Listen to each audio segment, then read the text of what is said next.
Hey, everybody, and welcome to Boss Talks. We have a great show for you today, episode 109. It is Ryan Yetter. He is out of Spokane, Washington. Funny enough, he actually works for Rockwood Property Management and is in a community student housing, which is why I'm wearing Student Boss, because I want to represent for him in the student housing world. But he's out of Cheney, Washington. Uh, Rockwood only has one community that has student housing, and he's there. But I've actually had the privilege of interviewing Libby, who previously was there as the community manager, and he has stepped in and is the one that replaced her. She's not gone from Rockwood, she just moved to a new community. But Ryan was recommended by actually Amanda Gunn, who is another person that's been on Boss Talks and was a great guest and is a great member of WUMFA and all the things going on in the east side of Washington. So if you don't know those people, check them out, check out their episodes. But today it's about Ryan. He's been in the industry for about 11 years. He got out of it, or into it, not out of it, into it straight out of college. And the nice thing and the cool thing about him is he's had the opportunity to work kind of all aspects of a community, from maintenance and all the things around turning a unit and just upkeep and painting and all that kind of stuff in community management. He's done it. And then obviously the leasing side, community manager role. So he has a very varied perspective when it comes to managing apartments. And so I love that he's on. I love that he is going to talk about what he's talking about. And that really is about bridging the gap between maintenance and leasing. He is also a big fan of, I guess, giving people incentive and like pushing people to have really good work ethic for himself, but also others and those that he leads. And then just not being stuck where you're at. So always pushing forward and improving yourself. He's done that for himself by getting, some designations when it comes to his education within the industry. And he's both done that on the maintenance side of things and also the leasing side of things. So well-rounded individual, really great person to learn from and talk to. And before we get into things with him, I am your host, Evan Happel. I'm with Community Boss, and we have a great solution for you when it comes to leasing. What am I even talking about? We do not do leasing. We do community physical space management, we'll say. So parking, amenities, mapping. We have a great solution for you when it comes to that. So if you need to better manage that parking, all those parking spaces, your guest parking, make some revenue off of your parking, we definitely have you covered and can handle that really well, I promise you. So Parking Boss is that solution, and is what you see back here. You also might see the Boss bling. That is something that we love to represent here within Community Boss. But today it's about Ryan, so let's bring him to the show. Ryan, thanks for being here, man. Of course, thank you for having me. Absolutely. So, like I said, you have made your way into the Benjamin. You are the second guest to come out of that particular community, which is really great because for anybody that knows, Cheney, Washington, is it Cheney or Cheney? It's Cheney. Cheney, yes. Yeah, It is not a small, it is not a big town. It is your 100% stereotypical college town. correct. If the college wasn't there, I don't know what Cheney would be. I mean, it would be a farming community for sure. Yes, yes. And somebody that just jumped on as a participant is Leah Love. And Leah, I don't know if you know Leah, but she Yeah. was also on Boss Talks. She is somebody that introduced me to the student housing world, and she is a big fan of Amanda Gunn and some of your team, which is awesome because she lives nowhere near you guys. She's over in Florida, and I actually don't remember how you guys all got interconnected. But if you haven't personally, Ryan, connected with Leah, you definitely should. Yeah, definitely. I think I've seen her on LinkedIn a couple times, commenting on a couple of Libby's things, and so I think I've looked at Leah's page a few times, just haven't made that jump to connect. Yeah. Well, she's a student housing OG. She's made the jump to working for Entrada now, but she definitely has a heart and background in student for sure. Well, thanks again for being here. I just have a few questions I like to kick things off with to get things going. One of them is when it comes to parking. Now, I know we previously had talked about your way of handling things, and I must applaud you. You have actually been very proactive, and most people don't go to this degree because it is a lot of work. Yeah. But you've actually set up, I think you said like a drive where all the pictures go. You take pictures of your parking license plates and things like that, or violations. You have your parking permits and all that kind of stuff. So you have created a system that works for you, which is great. Most people have not figured that out on their own. So that's why they use us. But but is there anything that you have learned in the process of maybe making that for yourself, or even just funny stories? I love parking stories because they typically there's usually something that goes awry or crazy in the parking lot that you've noticed over your years of in the industry. Funny story. This wasn't here at the Benjamin, but at one of my other properties, we used to have residents, so very narrow parking. I think we had a total of 46 or so parking spots. Parking spots are very, very, very narrow. I once had a group of residents. They were all bikers, so they all had their bikes, their motorcycles, and then they had their own cars. Um, these guys were pretty smart. And so instead of having to pay for two parking passes, one for their vehicle, one for their car, they decided that they were going to park their vehicle, their motorcycle sideways, and then bring their car in right behind it. And so at a point, you had 6 or 7 spots that were stacked just like that. And I commended him for it. It was like, I can't be mad at you for one, not taking up an extra spot for spaces that are very limited, and two, being super resourceful with your, with your parking, getting your vehicle just right up to your motorcycle and, being super creative. I was like, I commend you guys. I'm not going to give you any violations or anything like that, but let's just make sure we're not being rude, or we're not taking up anyone's additional spaces, or your car's not sticking out super far. So that was a fun little thing that I got to deal with, and while dealing with, all of them were students, and so just a nice little issue that I got to Yeah. deal So they just got really creative to use one spot basically. with.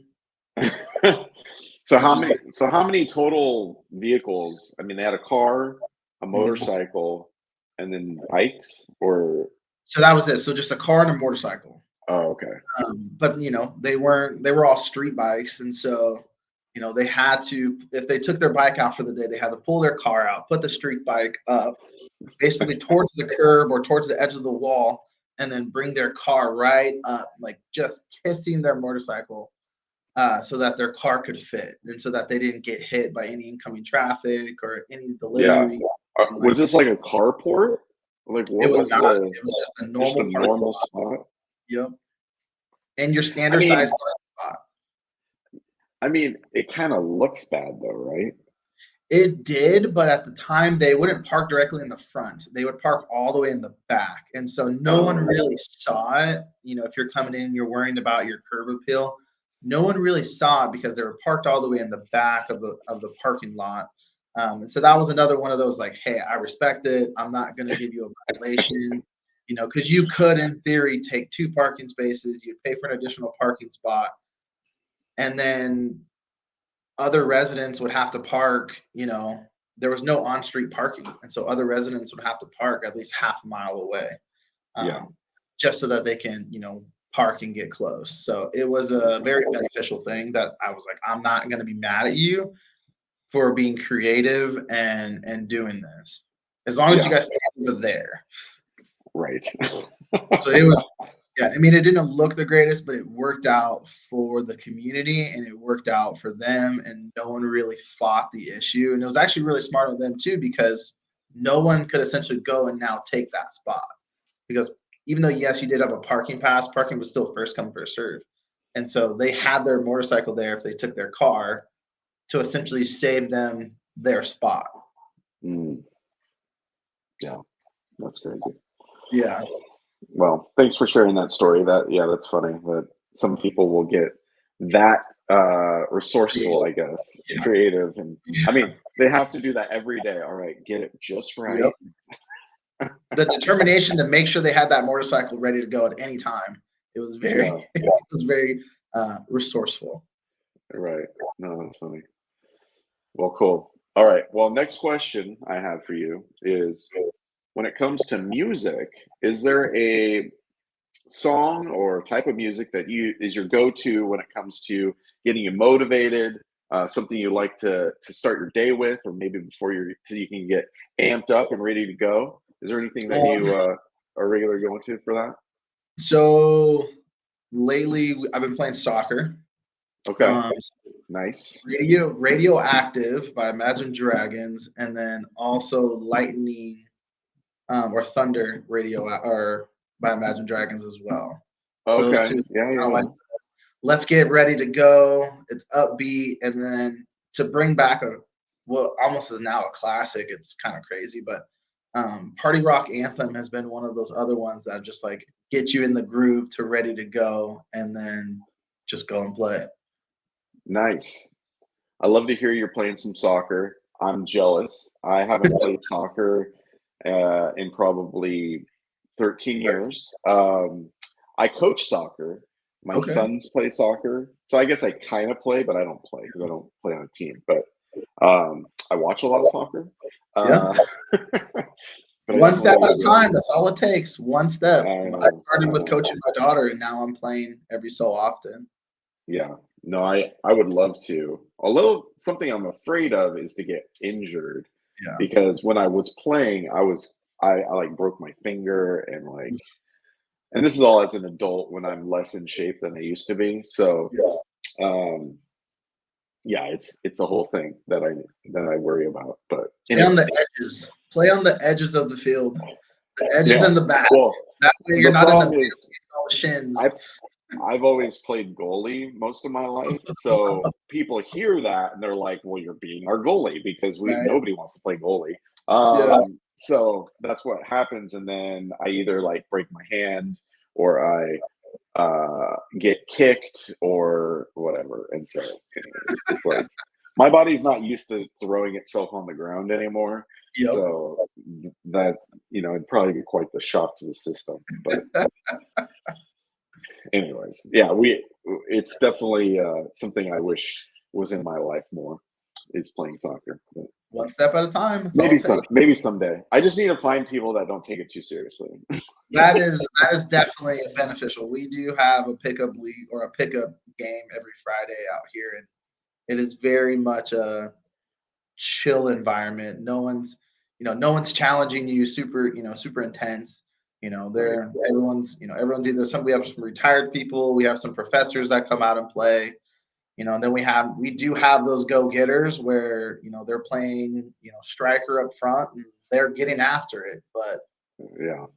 there's only five of them or roughly like that. So it's not something you don't have a whole team stacked against you. Yeah. Well, that's good. Well, good on you for doing that. I someday it'll happen. One step at Even a though time. One step at even a though time. I even though I just keep getting older, So, but it's super important to have these fun things that you do on the fringes, I guess, of life because if all you're doing is working, and we all know that working in community management, property management has its highs and lows and stress and um, something that you definitely need those outlets. So Yeah. it's good. All right, and then one last fun little question I like to ask is when it comes to your caffeinated beverage of choice, what is your go-to? What are you drinking? What's your favorite beverage for that? Lately, I have been drinking coffee. I don't normally drink coffee, but if I'm gonna choose between coffee and say like a Celsius or a Red Bull, I'm just gonna go coffee. It's a little bit healthier. I can control what's going into my coffee instead of drinking a Red Bull. You don't really control what's going in there. Yeah. I usually get fresh whole roasted beans, grind it up myself, and then we do a French press. And so definitely that's the way Nice. we go. And then I usually just do milk. I don't do like heavy creamer or French vanilla creamers or anything. It's milk and then maybe some cinnamon and vanilla extract. Nothing Okay. crazy. I'm very simple, very basic when it comes to coffee because it's not something I drink all the time. It's just Hmm. if I'm feeling low, I need to pick me up really quick. That's what I do. Well, I mean, drinking it like that, French press and stuff, I think actually brings out some of the, especially if it's beans that are good beans. Yeah. It's a good roast. It's a good way to go. Yeah, we just recently did a partner or are doing a partnership with a local roaster here, West Plains Roasters. And they gave us some beans to try out to see if this is the kind of blend that we want to serve to our residents. Okay. And wowzers, does that coffee have or those beans have a nice kick to them? Oh Just the wow. taste of them is really, really on point. It's good. So a little plug for them, but good coffee for sure. Nice. Well, you probably don't know, but I'm gonna also send you some coffee. We got our own Boss blend, and so Okay. you'll be getting a mug and some coffee, and also your Boss bling. Always have to represent with that. So Nice. I don't know if you know what I'm even talking about, but it's No, I a do not. uh, so we have what we Boss chain, Boss bling. That's You can awesome. represent all That's this. awesome. Well, I'll make sure next time I come on this show, if I ever get the chance, I'll make sure I wear it. Heck yeah, heck yeah. All right. Well, Ryan, thanks again for being here. When somebody like Amanda says, "Hey," and I mean, you've only been with their company for not even a year, right? A few months. No, I started in May, but Amanda and I actually go back a few years. I Okay. used to be a WAMFA ambassador at one of my previous companies. So that's how I originally met Amanda and actually Libby too, was through that ambassador program with WAMFA. Okay. So Okay. Nice. she's gotten to know me over the years just through like meeting at events, just chatting, talking. Um, yeah, it's been very fun to get to know her even more now as being an employee under her wing. Yeah. Oh, cool. Well, that's great. I mean, and that, I mean, kind of highlights how important it is to go to these opportunities to network and meet people, because you just don't know. This industry is not that big. If No, you put yourself out there, people know you. You right. can definitely hide in your community and not get out there and not be known. That's totally doable. But it's a benefit to put yourself out there. Well, and it's just growing too. You grow as a person, you expand your network, you know, you gather ideas from other people that you might not even have thought of. Right. I mean, that's the biggest thing, right? Hey, how's everything going in your community? Well, my community is okay. We're kind of struggling in this area. Then you go and be like, well, have you thought about this? Some, maybe 75% of the people will say yes. That other 25 that you're talking to are like, oh no, I never even thought of that. Thanks for Right. letting me know. Or it's like, have you tried this vendor to help cure, your issue with this flooring company? You should try out this vendor and see how what their rates look like and how great their service is. I mean, that's really Right. what's great about these networking events and talking to each other. Yeah, it's not always about talking shop. Sometimes it's hey, how's life going? Haven't seen you in 6 months. What's changed? But still, it's getting to know someone, getting to know their operation, uh, and bouncing ideas off of each other. Yeah. Yeah. It's all very valuable. And something I know Libby did, you should think about doing is the leadership Mhm. mentor program that WUMFA started last year. because I know there's a lot of value that has been gained with that. And it's new, but I think a lot of people have really um, seen the value in it. So it's something to Well, consider. I definitely think just being a a mentor just and showing people that hey, property management is actually like a legit career that you could take. Yes, this kind of touches on what we're going to talk about, in this chat of not being stuck. You don't have to be a leasing Right. agent your entire life. You don't have to Right. be a business tech your entire life. You can go and do anything. You can go and become a regional manager. You can start as a lodge monitor and make your way up to become a regional manager and running the whole entire show as long as you have the work ethic and the mental capacity to handle those types of things. Why stop? So Yeah. the property manager position is only just a touch of what the multifamily industry is in general. And being able to tell high school seniors that hey, you can still make great money and not have to go to college. You can do XYZ, you can do this, you can do that. Yep. um, I definitely think it's a great program and a great opportunity for sure. Yeah. And I mean, there's obviously ways to get training and stuff. It's not like there's no education. It's just not your formal 4-year degree necessarily. There's other ways to make your way in this industry for sure. Well, I'd love to kind of tell your story a little bit when it comes to how you got into the industry because you've made your way by getting a great exposure to lots of different parts of the industry. Like going from a kind of small community where you did just about, well, really everything other than, like, I think you said lawn care. So what what is it? How did you jump in? What was your initial way getting into this, and So how have you made your way forward? I was a broke college student going to Eastern, Okay. and Yeah. I had just married my wife, so we had just got done with our honeymoon. Needed a place to live.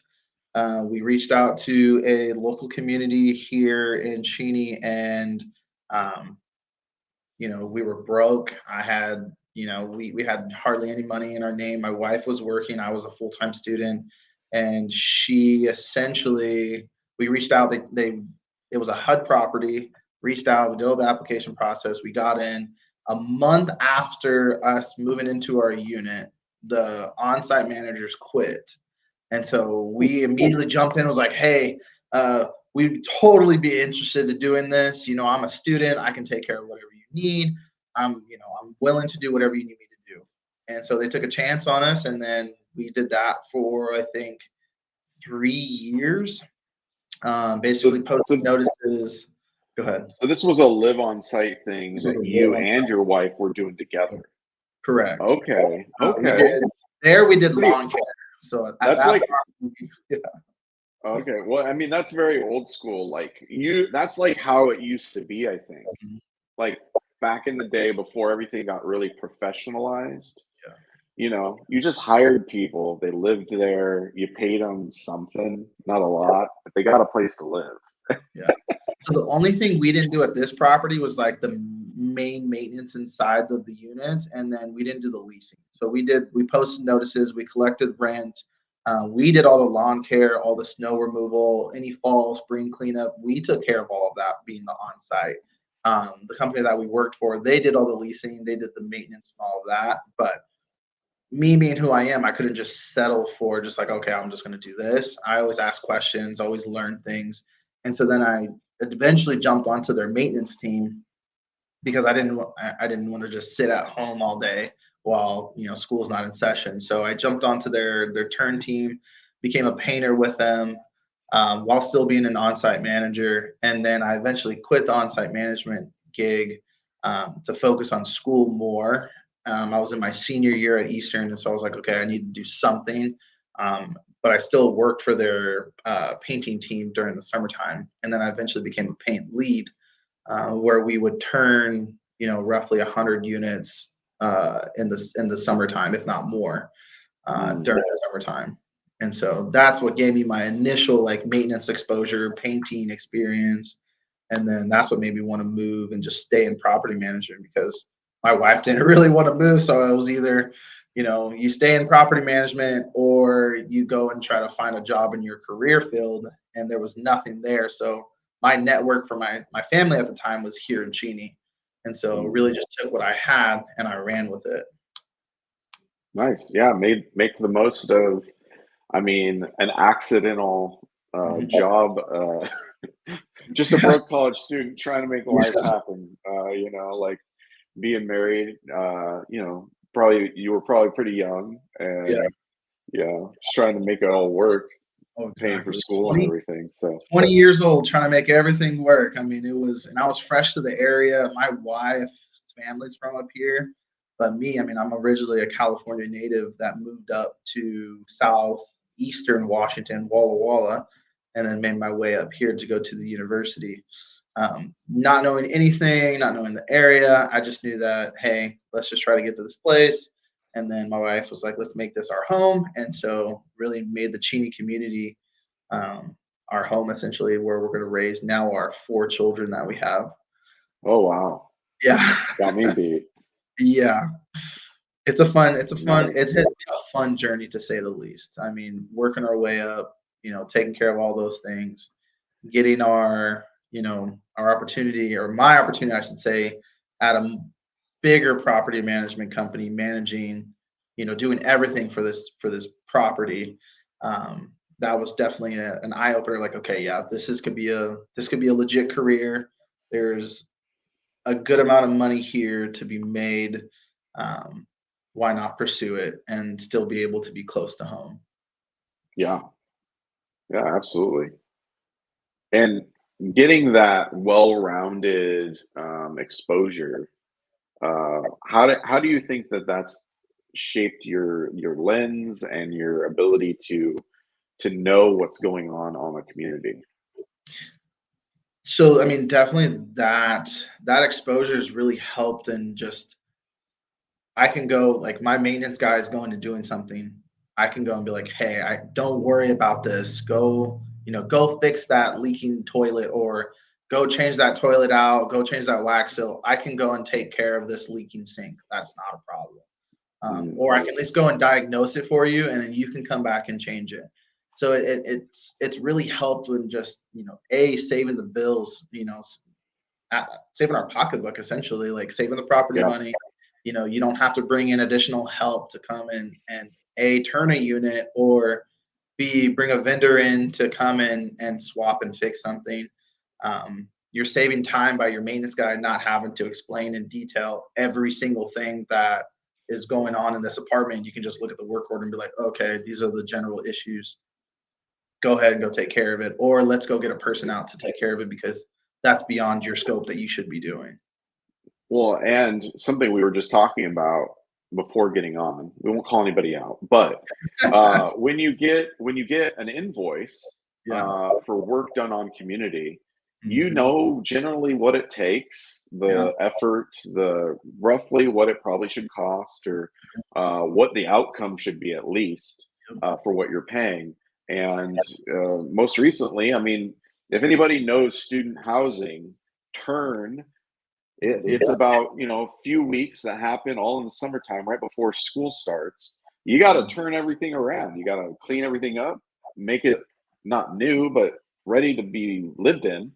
And, for student housing, a lot of people hire somebody to do that Yeah. big event along with their own staff. You just don't have enough people to do a few hundred units all at the same Yeah. time. And so definitely, having that maintenance background, I do question a little bit more, like, hey, you billed me for 4 hours worth of work when this should only roughly take you, let's say, 2 hours, right? I mean, why are you painting 2 walls in a unit and you're charging me for 4 hours? I mean, that wasn't part of our contract. Like, what is going on here? So it does give me more of the ability to call BS, right? I Uh-huh. mean, I've done it. I've turned 4 bedroom units. I've turned studios. I've turned homes. I mean, I've contract painted out myself, and so my quality of standards is maybe a little bit higher than other people's, but I've been a commercial cleaner, cleaning banks and institutions like that. I've painted homes, luxury homes.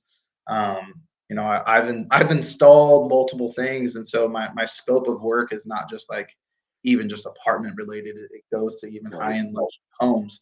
Um, and so, being able to call BS on some of these invoices, like, hey, you didn't fix this properly. Like, I need you to come back and come fix this before I pay this invoice. Um, those are the types of things that I can call out people and essentially try to save the property money instead of Right. some people who are a little less experienced. They just see the invoice and they pay the invoice and there's no questions asked. Wow. I Right. like to drum up a little bit of questions and really dive into the why question of things. Right. Well, and I mean, I think when we were talking before, just meeting each other, it really made me think like there's an opportunity where I feel like there could be better training for a community manager to understand certain things when it comes to billing and whatnot. Because I bet it's kind of like when somebody that doesn't know cars and gets their car worked on, you always just feel like you're getting taken advantage of, right? Correct. Yeah. And you probably are because you don't know how long something takes. And same with like cleaning or turning a unit or painting and this, that, and the other. They're gonna say that it takes 4 hours, but it takes 2 hours. Now, they might be like, well, a typical person, it would take 4 hours, but we're professionals, and because we do this all the time, we do it faster. And it's like, okay, exactly, you're a professional. You should be able to get it done faster. And if we're paying you by the hour, you shouldn't be So taking don't charge four me for hours. 4 hours and then do Yeah. it in two. Mhm. Exactly. Yeah, Adjust those your are pricing. Make it exactly. a higher hourly rate or Yeah. something. Don't say it's four and do it in two. Well, Like, and then come on. my other thing is, okay, so one person, you should have one person here cleaning. Okay, so you're sending two people. So now for one person, this would have took them 2 hours, but now you're billing me out for two people for again 2 hours. Like they're both being there for 2 hours a piece. Not so now I'm Right. getting charged for 4 hours. Like how? Please make And that make sense since this and should a have been lot done. of times, well, and a lot of times the efficiency of having two people isn't that great. So you're Correct. just paying more. Like Mhm. having two people clean something doesn't always mean it's that much faster. Correct. Um, Especially if they're not very efficient or they don't, whatever, like just there's a lot of factors. I also, it's funny you say all this stuff because I also did commercial cleaning while in college and painted houses. So I have an idea as well of like what things take. And then when somebody tells me how much something's going to cost, I'm just like, no, I'll just do it. Gotta do it though. And that's kind of how we are. So at the Benjamin, I've been truly blessed with getting a pretty experienced senior maintenance tech. That he has been a contractor in the past. He knows how to do a lot of stuff on his own, whether it's wall repair, painting, pulling a toilet, doing things like that, that not generally every single person knows how to do. Even though you would assume a maintenance tech should know how to do those things, not every single one of them knows how to do it properly. If they see an issue arise, he knows how to fix it. If there's a slight leak under the wax ring, and the OSB might be a little warped, he knows how to fix those types of things. Um, and so I've been, truly blessed and lucky, and he's able to help me with monitoring these vendors that are on site, saying, "Hey, what are you doing? You got here at 10 o'clock. It's 10:30, and you're still sitting in your van. What's going on here?" Yeah. Um, because as property managers, we're not able to monitor everybody. We do rely on our team. But I do still think as property managers, we should be relatively cross trained, like at least know or shadow your maintenance tech, ask him questions on what he's doing in a turn, Right. ask him what's going on with this thing, and not just, putting everything on his shoulders, on her shoulders, to do everything. You should know like what's the component in a sink. What's a P trap? Why is a sink clogged? Why is our toilet possibly clogged? Is it 25 feet down the drain, or is it right within the bowl is where the clog's at? I mean, is the clog happening throughout the entire unit, or is the clog happening just in the toilet itself? Is Mm. everything backing up in the entire unit? Okay, that's most likely a clog further down the drain than it is right within the sink or right within the toilet. It's a Right, bigger issue than saying a smaller issue. And so that does right, help you figure out, okay, I need to call someone out now instead of later. right. I definitely think Yeah, that helps. And just, we have a system here, it's called Interplay, that our maintenance techs get to play, learn in, they do various things. And, I kind of want to put the goggles on and play with this a little bit and learn, just to keep sharp or just to, stay sharp, but definitely recommend, other community managers, property managers, heck, even regionals should play with it a little bit just so that they know what they're on the ground, their boots on the ground are doing on a day-to-day situation. yeah, for sure. Yeah, no, that's cool. It's cool to have that experience because I think you're in the minority of people that have worked in all these different facets in this Yeah. world and of community management, property management.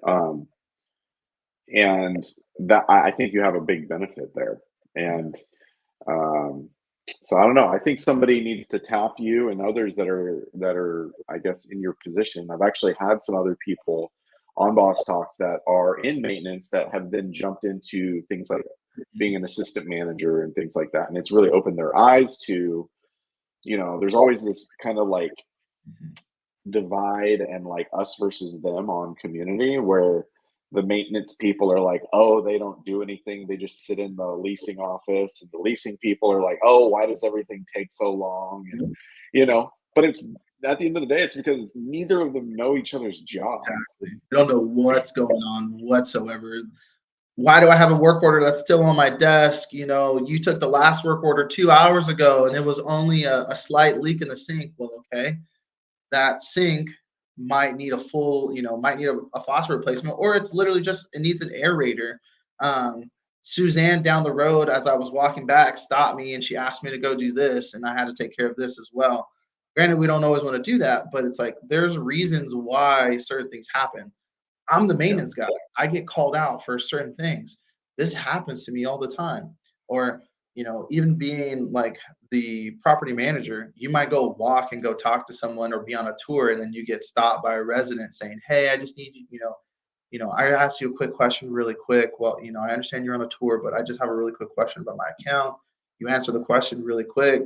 The person who's, you're showing this unit to might appreciate that, hey, you're a very open person, and it's like maintenance is always like, why is your leasing agent gone for 2 hours? I needed their help with something.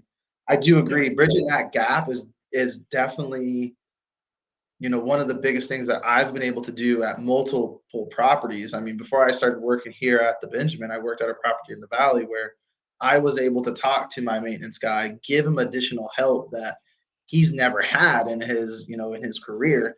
Having a leasing agent or a property manager come and step in and be like, hey, dude, I will climb up this ladder with you, or I will go help you do this, or I will help you move these planks of flooring to where you need, or the list goes on, and just making that jump and that extra putting that extra effort for your maintenance team, I think pays dividends. I mean, it shows them that A, you're not lazy. You're just, you're not just a person that's sitting in your office. You have the work ethic just like they do. And so that does help boost that camaraderie between the two divisions. I always think it's super important. And, again, that cross training, teaching your leasing agent that, hey, this is changing out an aerator, Mm. changing out a light bulb. Oh, hey, the breaker popped. Okay, you should know how to change it or how to how to fix that breaker issue. Simply just going to the breaker panel, popping it back over, and you're good to go. But you'd be surprised on some people that just don't know these simple things. Hmm. That cross training effort is really something that I've always pushed and always strive to do, for one, to benefit my maintenance guys, and two, benefit my leasing agents. So that way, if you have a Yeah. resident that walks up and says, hey, my Well, water pressure is really low, how can I help? yeah. Well, I mean, at the end of the day, what you're saying is very valid because there's a difference between something being broken and Mhm. something just being like a breaker that just needs to be flipped back over. Exactly. You might not know to do that, and then calling an electrician Mhm. to come out, and then they charge you for their minimum, probably a couple hours, Yeah. which is probably a couple, 400 bucks or something crazy, right? So it's like, and they're just like, click. But I feel like the biggest thing, because we don't, I mean, something for like that, right? What if my maintenance guy is overdoing something in a unit that's a little bit more important than swapping a breaker, and that's pulling him Yeah, from what he's doing? Say he's painting an apartment, right? yeah, My leasing staff should be able to flip a breaker, change a light bulb, maybe even swap an aerator out, or diagnose maybe like a leaking sink or something. Go in and take a picture and get that figured out, instead of pulling my maintenance team from something he's already doing, and makes him have to wrap his brush up, or basically clean up a little bit before he leaves what he's doing, to then go do something that's super simple that could easily be fixed by one of our team members that are in the office. I mean, those are easy things. I'm not telling my leasing agent, hey, I need you to go pull a toilet and swap a wax ring.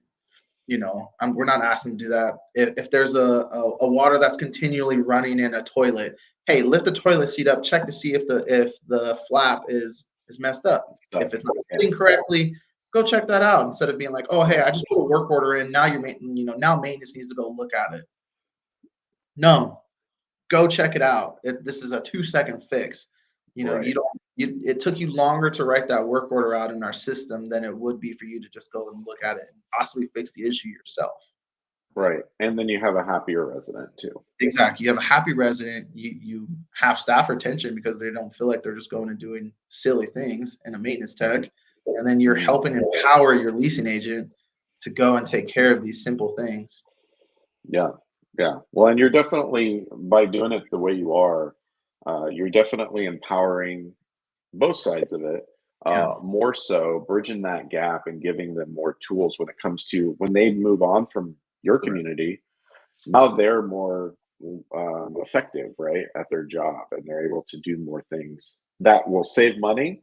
Yeah. And we all know that when you save money for a community, that's a benefit to the person working there because I don't know how everybody's structured, but there's usually bonuses and things like Yeah. that. So when you're doing a service to the community and saving money and making your NOI better and all that, you usually benefit. So it's only a positive. Oh, 100%. I mean, that's our goal, right? Save the community money, build NOI. Ownership loves it. The management team loves it. I mean, your direct supervisor loves it. I mean, especially the biggest thing, right, is when you're a property manager and when you're a regional, you're looking at your sites and saying, okay, who has work orders that are standing the longest, and what's the reason why? Um, what are these work orders? Are they simple? Are they hard? Why do you have work orders that are 60 days out when they should have been, this is a super simple one that could have been taken care of on, the same day that it came in, or the next day.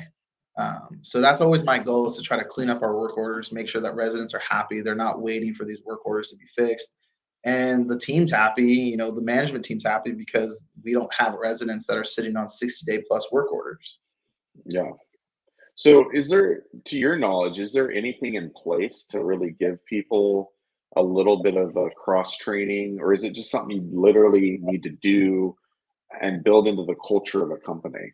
I feel like it's something that you do have to incorporate in just your day to days, your weekly meetings with your team, talking to them. Hey, is there a work order? Is there something that you can show these guys on what to do? Let's schedule a day out of our schedules, and even just a couple of hours out of the day to just, hey, I got this work order right here. Let's go and handle this work order together, step by step. It includes your maintenance team, because you're empowering them to be a leader, and it's including your leasing team, or at least one member out of your leasing team, um, and teaches them something new, instead of they're going through the monotony of the day to day of, I'm looking at leads, I'm doing this, I'm doing that. um, and also, I mean, it helps benefit them at home, right? If they have the same issue at their own apartment or their own home, they know how Mm, to fix these issues, instead of right, having to call out a plumber, or things like that at their own place for something that could have been super simple. right. Yeah. No, it is. I mean, It's kind of like when you go from renting to owning a house and all of a sudden you don't have a maintenance person anymore. Exactly. Yeah. Uh, it's either you learn to do it or you budget a lot of money to hire other people to do it. Because it Yep. isn't just, hey, call the maintenance guy. I mean, and it's also just figuring out the right stuff to use, right? A lot of people, like, a lot of people who own homes, they use Drano to try Yeah, to solve their issue of a clogged which is sink. terrible. Well, it's not the greatest for you. And if that doesn't solve your clogged sink, you then call a plumber out to snake it out. And that plumber is going to charge you extra because you put liquid Drano down your sink, which is super corrosive and not good even for their equipment. So you Mhm. just charge yourself almost double Yeah, than if you would already have this knowledge ahead of time. right. Yep. No, yeah, it's helpful to learn things for sure. Well, yeah, no, I think that's a very valid thing. It's something to really explore. Maybe even starting with Rockwood. I don't know. Yeah. Maybe you had something up there because Oh, it's I'm sure Amanda's listening to this and she's going to be like, maybe we need to cross train some of our leasing agents to have them take care of some of these work orders that are out pending. I mean, at the end of the day, too, it's really just the knowledge aspect Yeah. of it could save money. Maybe they're not doing a lot of work orders, but they're at least more aware of like from a budgeting standpoint when they're actually thinking of the next year, how much should I expect things to legitimately cost? Right. And be ready to do maintenance, right? Like just the day-to-day things like the things that are gonna happen, like if we don't know what that cost is, the impact of the community, then you're just guessing, and then you're thinking, oh, and then you'll be surprised when it happens and you don't have enough money in the budget. Exactly. Well, I mean, it's really it's empowering your personnel too, right? You're empowering them to make certain choices and to do certain things. And that, as supervisors, that's really our biggest thing, right? Is to always empower our team. Hey, you have the work ethic to do this. Why not go and do it? Yeah, You're interested. Here you go. Here's a time to go and learn and improve on yourself. Um, right. and essentially help the team, all because 1 to 2 people have a great work ethic. Yeah. No, that's true. Yeah, what is it that gave you your work ethic? What are kind of your motivators and drivers for that? I mean, so I've always been kind of just like a high energy person, and so I've always strived to learn.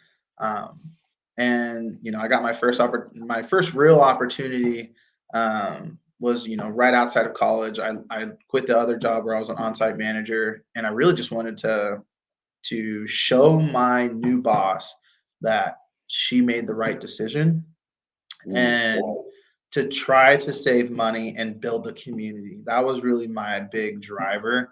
And I'm a sole provider, so my wife stays at home. And so that's really for me, that is really a big motivator every single day is to continue to provide for my family and to make sure that I'm proud. Like, I want my name to stand out. I don't want my name to ever be put into a negative light. And so that is always like my big drive is I'm going to do what I can to make this work. I'm going to do XYZ so that I stand out. um, and that's what's really driven my work ethic. I want to make sure that everything looks good, and I want to make sure that my name is always in a positive light. um, and I want to grow. I mean, if you're okay with just being where you're at, your work ethic might not always be the greatest. If you're willing to hide in the shadows, again, your work ethic might not be the greatest. You're just that person that comes in day to day. Hey, I'm just here from 9 to 5. I just work here. If that's kind of what your mentality is, your work ethic might not necessarily be the greatest. And so I always try to push that. Hey, I don't just work here. This is my job. This is my property. This is my image. And so once you start controlling that, I want everything to look good. That really drives you forward to want to A, grow and not be complacent where you're at. And then B, shows everyone else that, hey, this guy really wants it. He has a great work ethic. They start telling other people about it. Um, he's not the funniest thing is he's not just a great interviewer. This guy actually mm. shows it and puts it forward. Right. Yeah, it's the worst when you hire people that just interviewed well. 100%. This person's not just all talk. I mean, we recently Yeah, hired a leasing agent here. Um, the guy's been great so far. I mean, no experience in property management, but wants to go and get it. He wants to be here. He wants to learn. He's using the skills that he's had from other positions, and is really putting forward his his best foot. And if he slips up, as a manager, you're here to catch them, learning opportunity, but continue to build that work ethic between with that person and saying, hey, great job, let's continue. You're building them up, and I feel like not every single manager is necessarily that way. And so that's one thing that I definitely try to push is, hey, build up, build up, build up, build your build this person up so that their work essentially shows that they want to get after because they have a great support team behind them. yeah, absolutely. Yeah, and you have to model it, right? Like you can't just Exactly. expect good work ethic. If you don't have Yeah. good work ethic, nobody's going to be motivated to do like work really hard, and the person Yeah. that they report to is like doing nothing. So, Exactly. Exactly. You can't just hide in your office all day and expect your team to do the greatest job because I'm not a micromanager, but you definitely want to be out there to be like, hey guys, I'm here to show you support. I'm here to encourage you any way that I possibly can. I'm not here to micromanage you, but I do need these things to be done. I mean, it's an encouraging situation, and it's not just you hiding in your office behind your computer all day. Nobody knows what you're doing. You know, granted, we don't necessarily need to tell our staff every single day what we're doing, but it's that being there to be supportive of them. Hey, I see you're kind of lost on this task. Let me help you with this. It goes to yeah, show that you're not just back here hiding and not knowing exactly what they're doing on the day to day. It's I know what you're going through. I've done it. I've been there. Here's steps that I can help you to figure this out. I feel like, as supervisors, we need to do that more. Um, Try to lead from the front while still delegating out tasks. right. Absolutely. Well, one thing I'm curious about is there anything, whether it's a new technology or something you've implemented or something you've learned that has been like a huge benefit to you here in this last year or even, last few months? I was big into sticky notes, but my Okay. last job said no more sticky notes. Um, and you need to get on the calendar and do a task list. And so using like Microsoft calendars, even a Google calendar, those things have been very beneficial. I know a lot of my former cohorts, all they used were sticky notes. Their desks were covered in sticky notes. Sticky notes about details, sticky notes about this, sticky notes about that.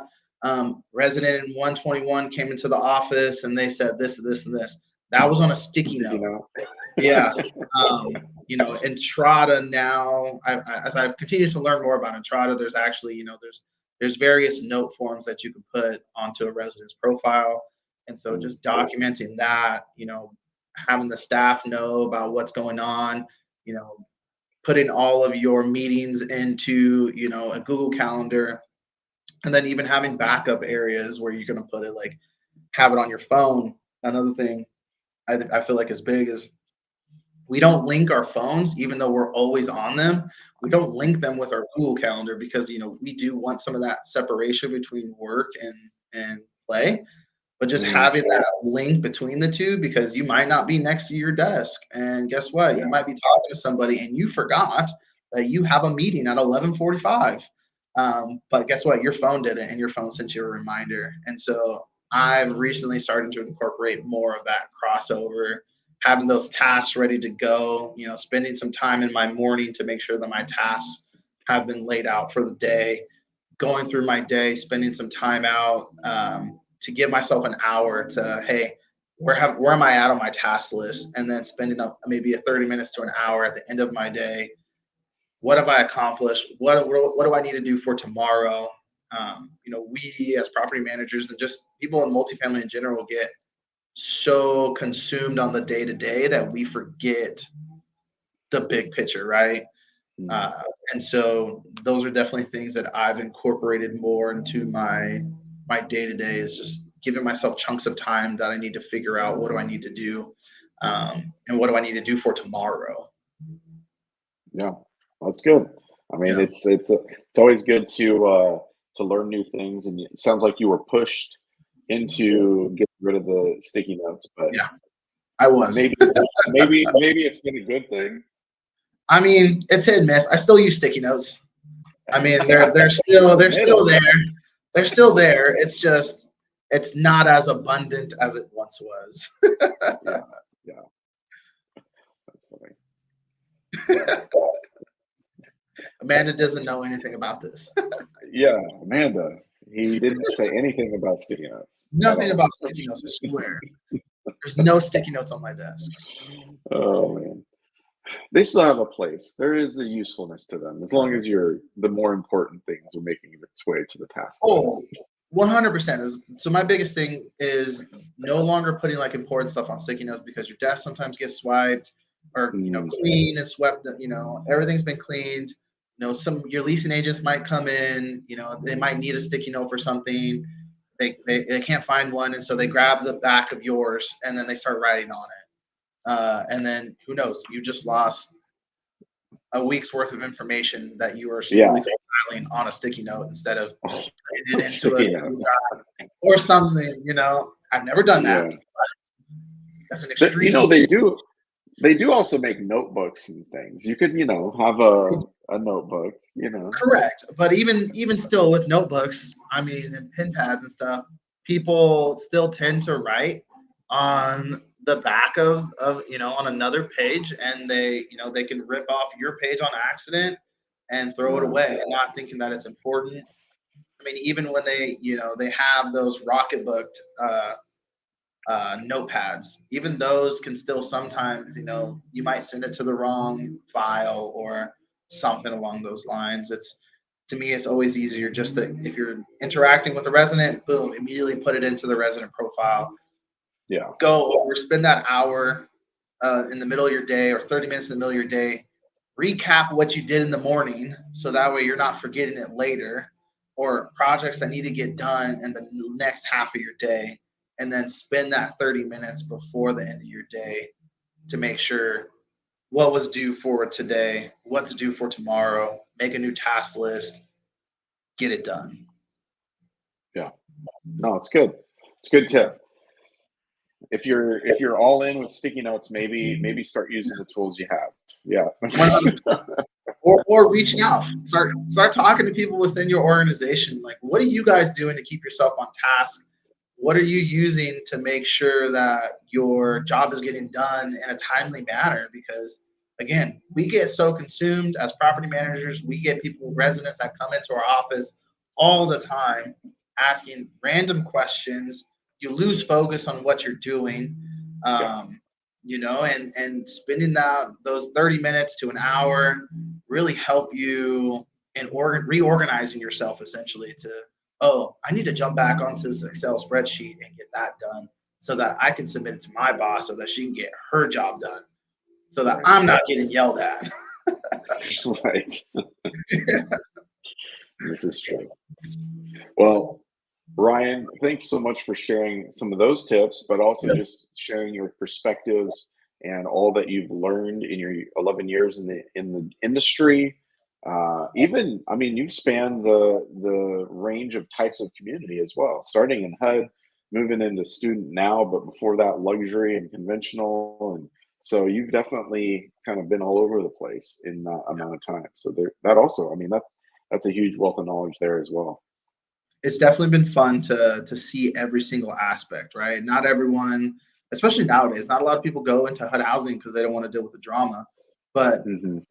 I had a great time in HUD housing. My residents were interesting, but that's what made it fun. I mean, Yeah. you had a 60, 70-year-old resident who, all he did was stay home and he just drank booze, but he had the greatest stories. They were drunk stories, but they were some of the greatest stories that I've ever heard. And, he used to work on the railroad. Getting to hear his old stories from working on the railroad. I mean, those were fun times. I mean, I had residents who were 67 years old that came from the Midwest, and they would just, tell you crazy, wild stories from living in Ohio and playing in cornfields. I mean, it's just, it's a fun time. And then you have, working in luxury, you have people who are doctors that can tell you crazy stories, people who are lawyers that maybe weren't supposed to tell you some detailed stories, but they still tell you them, because they're making small talk. You have sales representatives that come in all the time, that are looking for housing. They just sold their house in Seattle, and they're looking for a place, just to be for a little bit. You start chatting up with some of these people, and you have a great time as long as you have a Yeah. positive outlook. That's always been my experience, at least. Some people, they come from HUD housing and they can't wait to get out of it because certain laws change. Some people are a little bit more extreme than others. I mean, it's the pros and cons. You take it as it be. Yeah. Yeah. And you're learning a lot. And like you said, it can also be fun. It doesn't always have to be stressful. Right. Well, again, thanks, Ryan, for being on. Thanks for being the boss of Boss Talks this week and jumping in. And I mean, you're not even necessarily super active online and stuff. So thanks for jumping into something that you probably didn't really understand or know what was going on. No worries. Uh, Thank you for having me. yeah, This has been fun. This has been a fun interaction. The past couple weeks to prepare for this. I mean, it's always enjoyable to talk to other people within the industry. yeah, for sure. Yeah, I'm glad we met. I'm glad we were able to do this. And just like Ryan jumped in and was a guest on Boss Talks, you too can be a guest. So if you're somebody that has a story to tell, you are big on a certain way of leading, or have some skill sets that you want to share with others, we all can learn and grow. And I know that you have a reason to be in the spotlight and be able to show others what you're doing. So just like Ryan did, you can too. Reach out to me and we'll make it happen. But again, this has been Boss Talks, episode 109. Next week we have 110, and check it out next Wednesday, always live here on LinkedIn and YouTube. So we'll see you later.